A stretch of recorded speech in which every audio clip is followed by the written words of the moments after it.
Hallelujah, praise the Lord. परमेश्वर पिता का जो कि स्वर्ग में परमेश्वर है, हमारा रक्षा करने वाला परमेश्वर, उसको बहुत बहुत धन्यवाद कि परमेश्वर ने हमें अभी तक संभाल कर रखा और अपने पंखों तले और अपने वचन के साथ साथ हमें चला रहा है। Hallelujah, praise the Lord. जैसे कि आप जानते हैं कि हम कुछ दिनों से मत्ती रचित सुसमाचार उसका 6वां अध्याय 9 से लेकर 13 का जो अध्ययन कर रहे, प्रभु ने सिखाई प्रार्थना, इसका आज सेकंड लास्ट अध्याय है, यानी कि 10वां सेक्शन। इस 10वें सेक्शन में हम सीखने जा रहे हैं हमें बुराई से बचा। हालेलुया, हमें बुराई से बचा। परमेश्वर से हम प्रार्थना कर रहे हैं कि हमें बुराई से बचा। तो कैसे बुराई है, कौन सी बुराई है, यहाँ तक कि हमने ये इस 9 सेक्शन में ऐसे बहुत से बातों को सीखा है जो कि आपको समझ में आएगी। आज हम उस बात को सीखने की कोशिश कर रहे हैं कि बुराई से बचा, कैसे बचाएगा परमेश्वर हमें बुराई से। कौन सी वो बुराइयां है, क्या क्या वो बुराइयां है, किस प्रकार से बुराइयां होती है, इंसान उस बुराई को किस प्रकार से करता है, इसके ऊपर आज हम बात करने जा रहे हैं। हालेलुया, परमेश्वर का वचन कहता है, परमेश्वर का वचन क्या कहता है, क्योंकि तूने मुझको मृत्यु से बचाया है, तूने मेरे पैरों को भी फिसलने से बचाया है, ताकि मैं ईश्वर के सामने जीवितों के उजियाले में चल फिरूं। हालेलुया। दाऊद भजन संगीता 56 के 13 में लिख रहा है, क्योंकि तूने मुझको मृत्यु से बचाया है। कहां से बचाया है? मृत्यु से, है ना। तूने मेरे पैरों को भी फिसलने से बचाया। कैसे बचाया? ताकि मैं ईश्वर के सामने जीवितों के उजियाले में चलूं फिरूं। कौन सा उजियाला? ज्योति में, ना ही अंधकार में, ज्योति में मैं रहूं। तू मुझे उस पाप में गिरने से बचाया, तू मुझे उस अपराध करने से, उस फिसलने से मुझे बचाया है, क्योंकि तूने वो बोल रहा है कि तूने मुझे उस मृत्यु से, क्योंकि मैं पाप में जा रहा था या कोई गलती कर रहा था या कोई बुराइयां कर रहा था, उस बुराई से तूने मुझे परमेश्वर बचाया है। कैसे परमेश्वर हमें बचाता है, किस प्रकार से हमें बचाता है, हमें देख रहे कि प्रभु ने बड़ी छोटी सब प्रकार की परीक्षा में से मुक्त करने का वादा किया है। कैसे वादा किया है? और किसी भी संकट को छुटकारे के दायरे से बाहर नहीं रखा है। फिर भी प्रभु के वायदे धर्मियों के लिए, जबकि संकट सब पर आते हैं, चाहे धर्मी हो या दुष्ट हो या कपटी हो, सब पर संकट आता है, चाहे वो दुष्ट हो, चाहे कपटी हो, चाहे धर्मी हो, इन सब के ऊपर संकट आता है। लेकिन उस संकट में से, उस बुराई से, अगर समझो संकट आया है, तो संकट में हम गिरने के बाद, हमारे ऊपर संकट आने के बाद, हम अपने आप को बुराई से कैसे बचे, या हम अपने आप को किसी अपराध में गिरने से कैसे बचे, इसके बारे में प्रभु हमसे क्या कहता है। सारा संसार दुष्ट के वश में है। सारा संसार किसके वश में है? शैतान के वश में है, अर्थात अंधकार के हाकिमों और प्रधानों के, जो जगत में राज्य करते हैं। हाकिम और राजा कौन है? जो आज बड़े बड़े जो धर्मगुरु, जो कि हम सोचते हैं जिनकी मूर्तियां है, उस मूर्तियों के, वो शैतान, इब्लीस, ये इनके हाथ में आज सारा संसार है। संसार की सारी बातें जो आज हो रही है, काम काज, धन दौलत, ये सब संसार उस शैतान के हाथ में है। और उस संसार में हम लोग हैं। तो हम उस संसार में कैसे रहे, है ना, उस शैतान की बुराइयों में से कैसे अपने आप को बचाए। यीशु की परीक्षा के समय शैतान ने उनसे कहा, यीशु की जब परीक्षा हुई तब शैतान यीशु के पास आकर क्या कह रहा है? मैं यह सब अधिकार और इनका वैभव तुझे दूंगा, क्योंकि वह मुझे सौंपा गया है। किसके पास है? शैतान के पास। यीशु को बोल रहा है, ये मेरे पास है, मैं तुझे दे दूंगा ये सारा वैभव, सारा जो भी है ना, अधिकार, इसका वैभव मैं तुझे दे दूंगा, और जिसे चाहूँ उसी उसी को दे देता हूँ, है ना। लुक्का 4:6। यह शैतान की कार्य क्षमता और क्षेत्र को दर्शाता है ना। कुछ ऐसा ही पहला यूहन्ना 5:19 में कहा गया है, हम जानते हैं कि हम परमेश्वर से है और सारा संसार उस दुष्ट के वश में पड़ा है। हम किसके हैं? हम परमेश्वर के, लेकिन ये संसार उस सारे दुष्ट के हाथ में पड़ा है। दुष्ट कौन? शैतान, जो बुराई काम करता है, बुराई में गिराता है,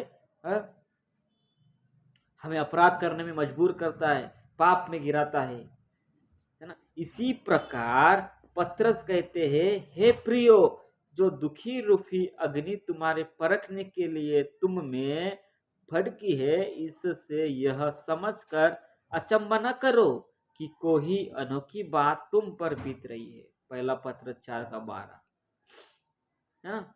आगे के पदों में वचन कहता है, पर जैसे जैसे मसीह के दुखों में सहभागी होते हो आनंद करो। मसीह का दुख क्या है, जो हमने 60 सेक्शन में उसके बारे में ज़्यादा पढ़ा है या सीखा है ना। तो आनंद करो। अगर आपके पास कुछ दुख हो, परेशानी आ रही हो, किसी बात के लिए, समाज को लेकर, अपने परिवार को लेकर, अपने पड़ोसी के लेकर, कोई आपको प्रार्थना के लिए रोक रहा है, वचन बढ़ने के लिए रोक रहा है, तो आप आनंद करो, क्योंकि वो आपको रोक रहा है इसका इसलिए कि आप एक जीवित परमेश्वर के पास हो। Praise the Lord. एक जीवित परमेश्वर के पास हो, जिसने उसकी महिमा के प्रकट होते समय भी तुम आनंदित और मगन हो। फिर यदि मसीह के नाम के लिए तुम्हारी निंदा की जाती है तो तुम धन्य हो, क्योंकि महिमा का आत्मा, जो परमेश्वर का आत्मा है, तुम पर छाया करता है ना। तुमसे कोई व्यक्ति हत्यारा या चोर या कुकर्मी होने या पराये काम में हाथ डाल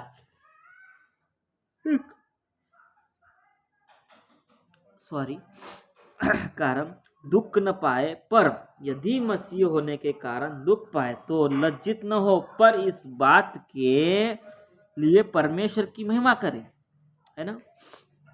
पहला पतरस का 4 उसका 12 से 16 तक, 12 से लेके 16 तक जो हमने पढ़ा, है ना। अगर हम किसी बुराई में या हम किसी इसमें, जैसा कि लिखा है, तुम में से कोई व्यक्ति हत्यारा या चोर या कुकर्मी होने या पराये काम में हाथ डालने के कारण दुख न पाए, पर यदि मसीह होने के कारण दुख पाए तो लज्जित न हो। लज्जित न हो। अगर आप मसीह है, यीशु में भरोसा रखते हैं, यीशु की आराधना स्तुति महिमा करते हो, अगर आपके ऊपर वो दुख आ रहा है तो आप लज्जित मत हो, आप दुखी मत हो, है ना।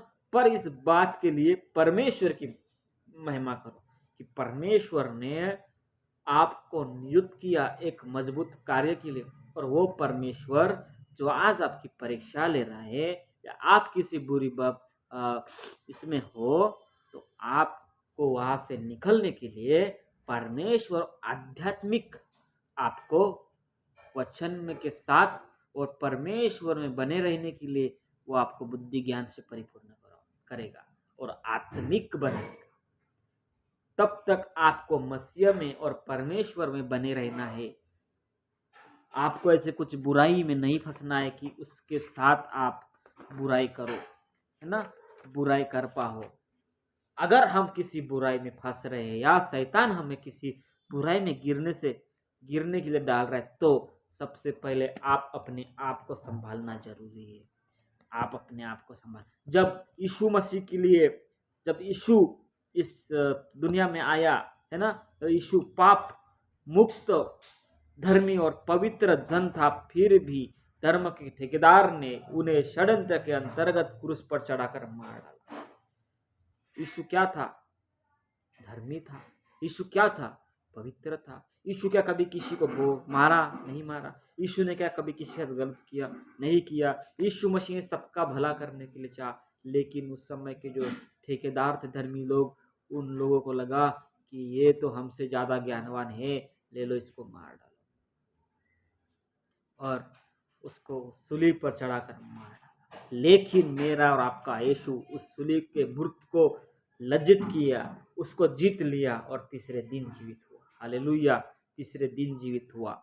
यीशु के चेलों को भी इसी प्रकार वे हर युग में सताव से होकर जाना पड़ता रहा। यीशु मसीह के जो सेवक लोग थे, उसके चेले लोग थे, उनको भी हर एक चेला उस सताव में से जाना पड़ रहा है। उनके ऊपर भी सताव आए, उनके ऊपर भी षड्यंत्र आए, उनको भी मृत्यु सहनी पड़ी, है ना। फिर भी वे आत्मा में हर्षित रहते थे। फिर भी वे अपने आत्मा में क्या रहते थे? हर्षित, आनंदित रहते थे, ना कि वो दुखी होते थे। हमें भी अगर हमारे ऊपर कोई बुराई या कोई षड्यंत्र या कोई दुख अगर हमारे जीवन में आ रहा है, तो हम उस दुख को भी हरा सकते हैं। वो इसलिए क्योंकि हम जीवित परमेश्वर की संतान हैं। हमारा आत्मा आनंदित रहना चाहिए, ना कि दुखी। हमारा आत्मा कैसा रहना चाहिए? आनंदित होना चाहिए, हर समय, हर दिन, हर वक्त। प्रेज द लॉर्ड, है ना। पौलुस के अनुसार शरीर में तो हम सताए जाते हैं, पर आत्मा में आनंदित है, क्योंकि छुटकारा निकट है। कलीसिया का, है ना, कलीसिया का जैसा कि इतिहास 2 तिमुथियुस 3:12 को सच्चा प्रमाणित करता है, क्योंकि भक्तों ने मरना कबूल किया पर विश्वास से मुंह नहीं मोड़ा। अगर आज आपको कोई सता रहा है धर्म के बारे में, अगर आपको कोई इस धर्म के बारे में या अपने धर्म के बारे में सता रहा है, कोई बोलते हैं कि तुमने क्रिश्चियन धर्म क्यों अपनाया, मैं बताना चाहूँगा, जो क्रिश्चियन है, जिसकी कास्ट या जिसने अपना पूरा कैरेक्टर क्रिश्चियन बनाया है, वो क्रिश्चियन बात अलग है। लेकिन जितने लोग क्रिश्चियन लोगों से आज कम से कम जो कन्वर्टेड लोग हैं, जिन्हें अपने आप को कन्वर्ट किया है, या कोई अपना जो पहला रुतबा था या पहला कुछ उसका सांसारिक जीवन था, वो छोड़कर यीशु मसीह में आया, इनके लिए यीशु का कोई धर्म नहीं है। क्रिश्चियनिटी जब हम आते हैं तो ये कोई धर्म बदलने के लिए हम नहीं आते, या ये प्रचार या ये जो कोर्स हम कर रहे, ये किसी धर्म को बदलने के लिए या धर्म परिवर्तन करने के लिए नहीं है। ये बात हो रही है उस जीवित यीशु मसीह की, जिसने हमारे लिए अपनी जान सूली पर चढ़ाई। और ये बात हो रही है कि हम उस यीशु के पीछे कैसे चले। अगर हम किसी बुराई में या किसी पाप में फंस जाते तो उससे बाहर कैसे निकले, इसके ऊपर हम बातचीत कर रहे हैं। हालेलुया, इसके ऊपर हम बातचीत कर रहे हैं, है ना। जब कोई हमें सताता है या हमें कोई हमारा बुरा चाहता है, तब हमें उस यीशु को छोड़कर कभी उनके पास नहीं जाना है, बल्कि उनको ये कहना है कि तुम मुझे मार डालो। हमारा आत्मा ऐसा होना चाहिए, हमारा शब्द ये होना चाहिए कि तुम मुझे मार डालो, लेकिन मैं यीशु को नहीं छोड़ूंगा, मैं यीशु को नहीं छोड़ूंगा।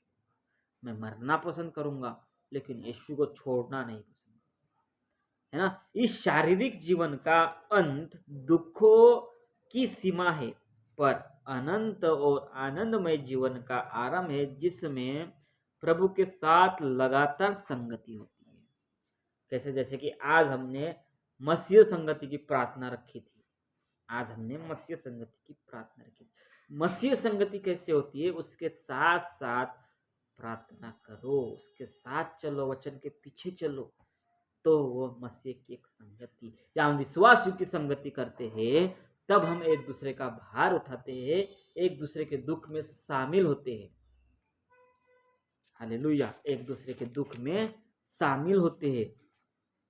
अगर यदि कोई बुराई से भरे माहौल में बना रहता है, तो आवश्यक है कि कुछ समय बाद वह व्यक्ति स्वयं दुष्टता करने लगेगा, क्योंकि बुरी संगति अच्छे चरित्र को बिगाड़ देती है।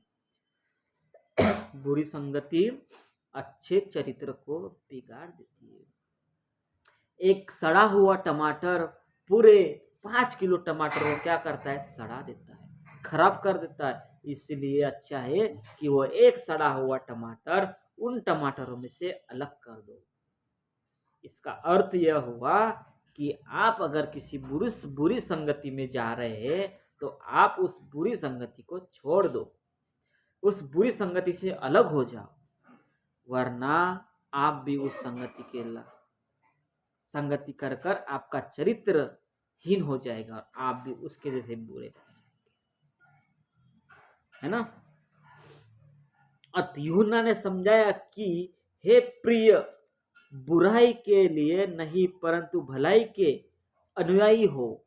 बुराई के नहीं परंतु किसके? भलाई के अनुयायी।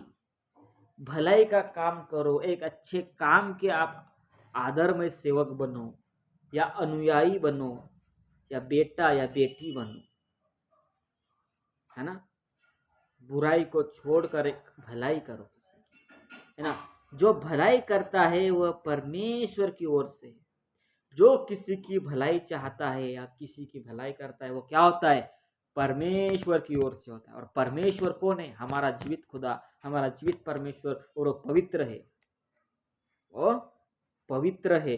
पर जो बुराई करता है उसने परमेश्वर को नहीं देखा। पर जो बुराई करता है उसने परमेश्वर को नहीं देखा, बल्कि उसने परमेश्वर को कभी जाना नहीं,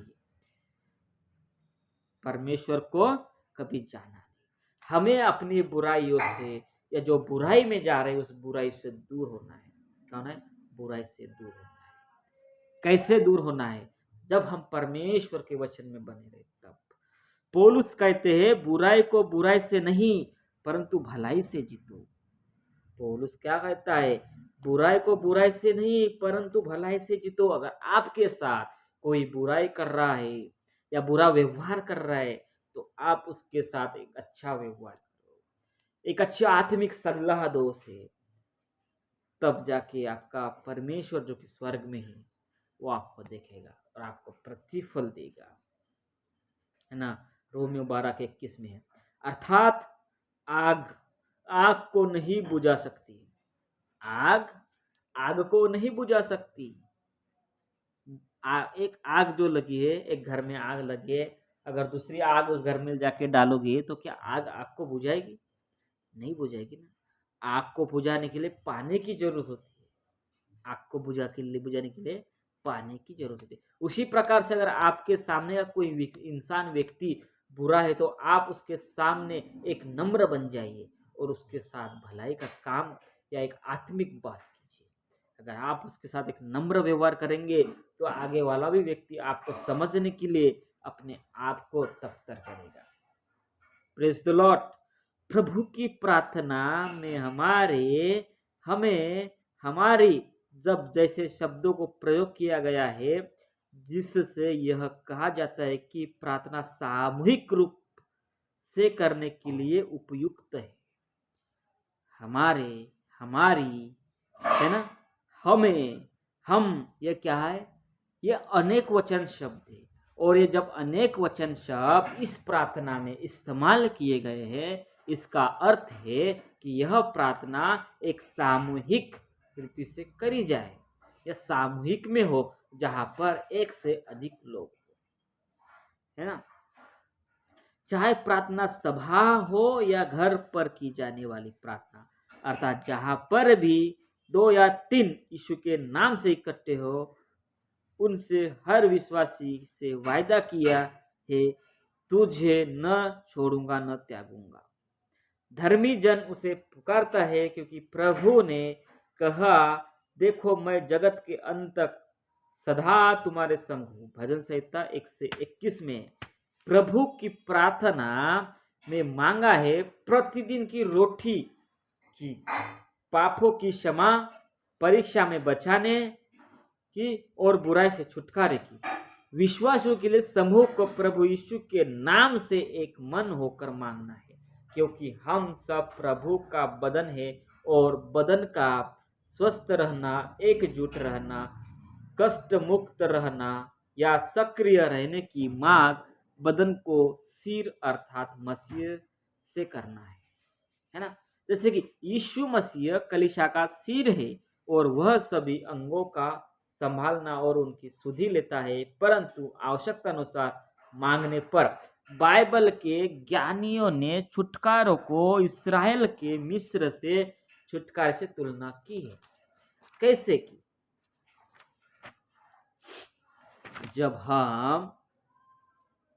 हम जो कलीसिया यीशु का हम बदन, कलीसिया क्या है? यीशु का सर। हम क्या है? उसका पूरा बदन। अगर हम स्वस्थ नहीं रहे, हम बुराई में जाए तो क्या होगा? क्या होगा?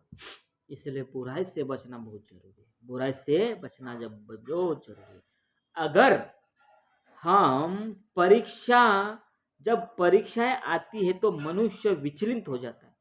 अगर हमारे जीवन में किसी की कोई परीक्षा आती है तो हम उस परीक्षा को बड़ा समझकर तितर बितर हो जाते हैं, विचलित हो जाते हैं, अपने दिमाग से थोड़ा भग जाते हैं, अपनी आत्मा से अलग हो जाते हैं, है ना। पर परीक्षा है मसीह जीवन का अभिन्न अंग है। मतलब आपके जीवन में परीक्षा आनी है। अगर आप मसीह जीवन जी रहे हैं तो आपके जीवन में परीक्षा आएगी, निश्चित है। ये थप्पा है। निश्चित समझ लो कि आप मसीह जीवन जी रहे हैं तो आपके जीवन में परीक्षाएं बहुत सी आएगी। जिसके जीवन में लगातार परीक्षाएं है, इसका अर्थ यह है कि आपको परमेश्वर किसी बड़े काम के लिए तैयार कर रहा है, किसी बड़े काम के लिए। तो आपको उस परीक्षाओं से गुजर के जाना है ताकि आप परमेश्वर की सहभागिता कर सके। कभी कभी शैतान द्वारा प्रयोग किए जाने वाला चारा हम तुरंत पहचान जाते हैं, पर फिर भी न कहना कठिन लगता है क्योंकि शंका फिर भी रहती है। और यह वह समय है जब हमें छुड़ाने वाले की सहायता मांगनी है। हमारे छुड़ाने वाला जीवित है और कभी भी छुड़ाने के लिए विफल नहीं होता, परंतु वह उन्हें ही छुड़ाता है जिन्हें वह जानता है। कैसा जानता हो?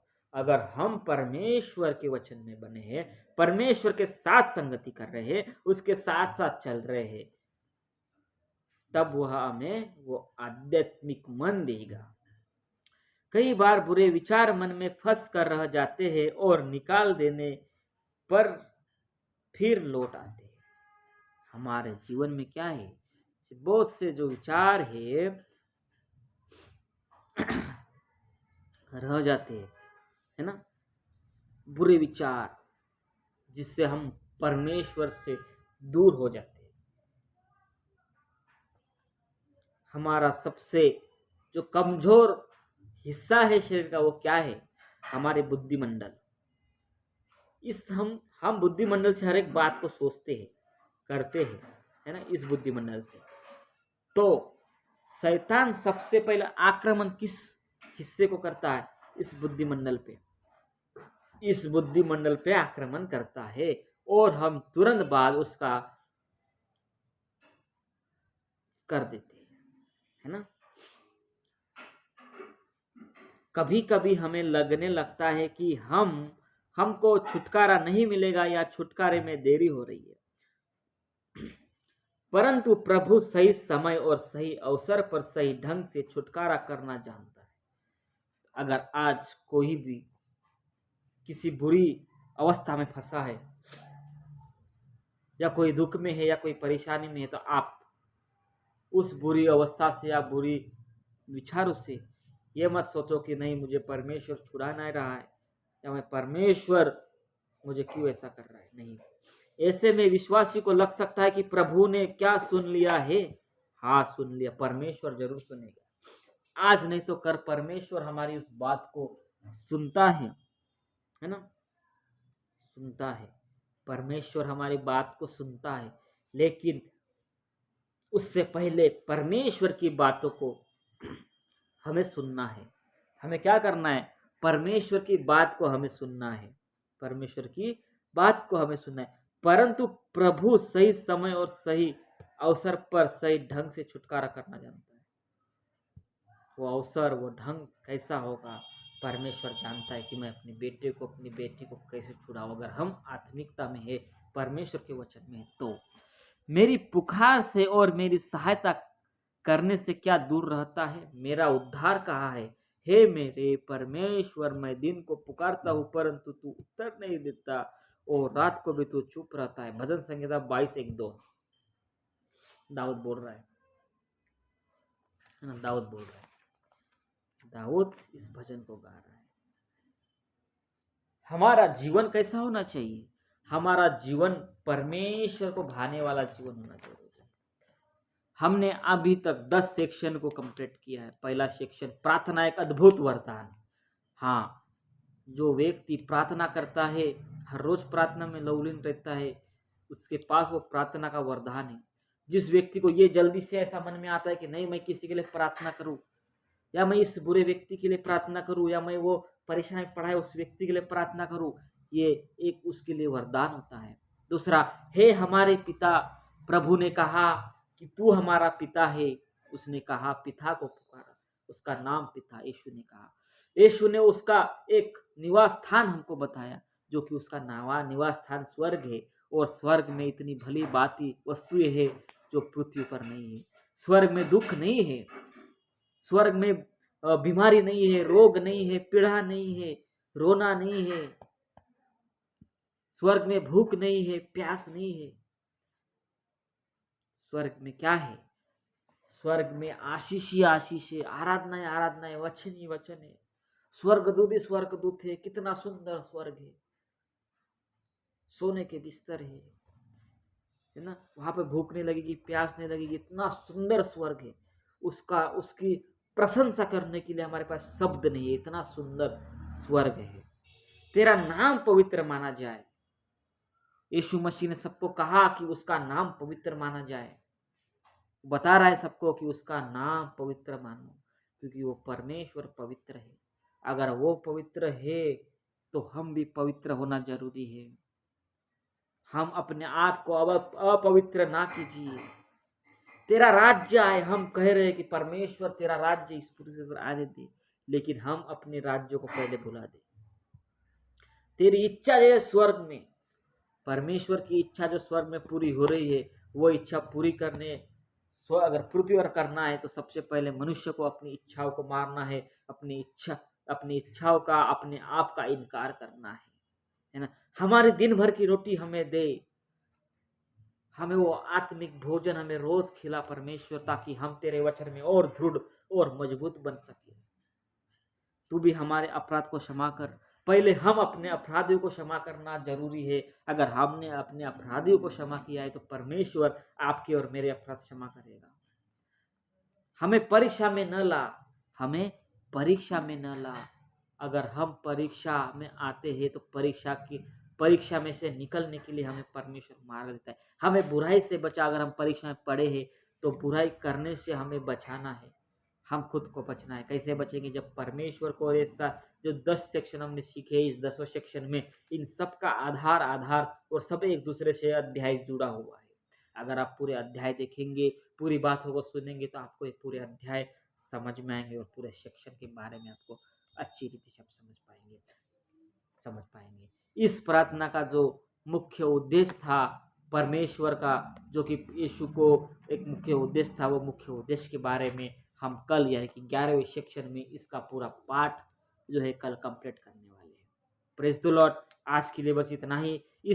इस बात को हमने जो सीखा है प्रार्थना का, इस प्रार्थना का जो मुख्य उद्देश्य क्या है, इनमें कितने पाठ थे, कैसा प्रार्थना करना चाहिए, क्यों प्रार्थना करना है, इन सारी बातों को हम कल सीखेंगे। हालेलुया। कल हम सीखेंगे। तब तक आप परमेश्वर में आनंदित, परमेश्वर के आशीर्वाद में और परमेश्वर के भय में रहिए। परमेश्वर आपको आशीष देता है। हालेलुया। आइए हम छोटी सी प्रार्थना करके इस सेक्शन को समाप्त करते हैं। अनुग्रहकारी प्रेमी पिता परमेश्वर, हम आपका धन्यवाद करते सुंदर समय के लिए, सुंदर दिन के लिए प्यारे परमेश्वर, जो कि आपने हमें ये दिया है। पिता परमेश्वर, आज जो हम तेरे पाठ से जो सीखा है पिता परमेश्वर, कि हमें बुराई से बचा। प्यारे परमेश्वर पिता, हमें हर एक बुराई काम करने से, बुराई में पड़ने से पिता परमेश्वर तू हमें बचा। तेरी वचन, तेरी आत्मिकता, तेरी उपस्थिति हमारे जीवन में रहने दे पिता परमेश्वर। धन्यवाद करते आपने प्रार्थना को सुना, यीशु के नाम से मांगते हैं, आमीन। तब तक आप आशीर्वादित और परमेश्वर के वचन में बलवंत बनते रहिए। कल मिलते हैं, तब तक परमेश्वर आपको आशीष देता है। आमीन। Praise the Lord.